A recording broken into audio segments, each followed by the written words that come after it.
ngayon, nagcha-charge muna tayo sa ating mga cellphone.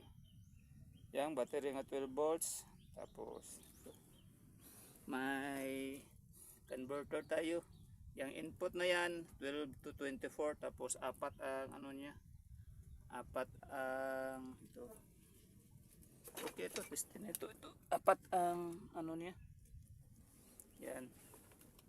Tapos dalawang cellphone lang muna ang kinakargahan ko ngayon kasi dalawa lang cellphone ang naiwan ko.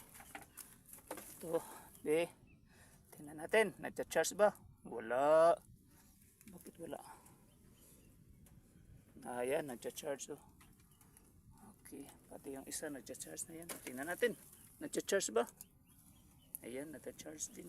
Okay. Naglulundong na. Parang nagbabadya na mga umuulan.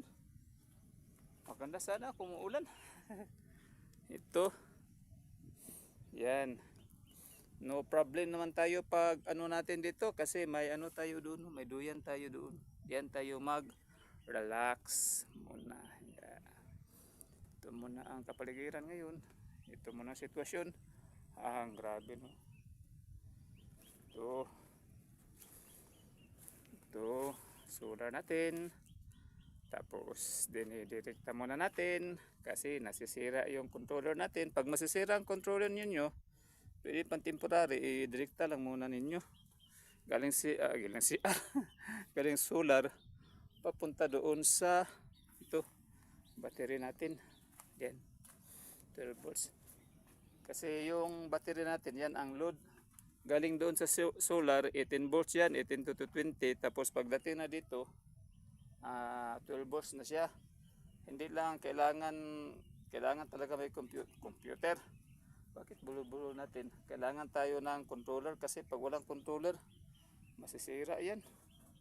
Pero ngayon, okay lang walang controller kasi may ano naman tayo. Magagamit naman siya. Madredrain naman siya kaagad kasi ginagamit natin siya pang charger. Okay? Okay. Buti na itong isang cellphone ko. Iwan ko kung makapabalag pa ba kaya ito. Lubat na. Tapos ngayon, yung mga nangka namin, may mga nangka naman kami dito. Wala nang alaga-alaga. Ang dami pala. Yan, nangasisira ng mga nangka namin. Sayang na yun. Oh. Nahuhulog na lang. Dahil sa krisis, wala na kami magawa. Pumunta lang kami sa bukid. Tapos ang gagawin namin dito, magtatanim lang kami ng mais. Hindi na kami makahingi ng ayuda sa gobyerno kasi nakahingi na kami dati yung anong iba to, nakahingi na kami. Tapos ngayon dito na ako mag-standby ngayon. Dito muna tayo mag-standby. Relax muna tayo. Ito na ngayon ang sitwasyon sa lupa namin. Yan.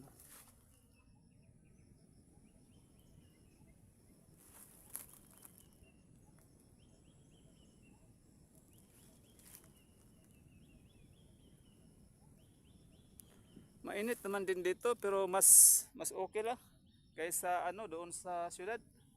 Sobrang init doon sa amin. Ngayon dito mainit pero marami man tayong masisilungan gagaya nito mangga dito, makasisilong tayo, maka-relax tayo dito. Ganyan, tayo dito, makaupo-upo tayo dito. Tapos ganyan, maka-vlog naman tayo dito, ganyan minsan ang live natin. Di ba? So parang okay na rin, di ba? Tapos pag katapos natin pahulay, trabaho na naman, work na naman. Ganyan minsan ang buhay dito sa bukid. Pero mas maganda talaga ang dito sa bukid pag may pera kayo, pero wala kayong pera, patay.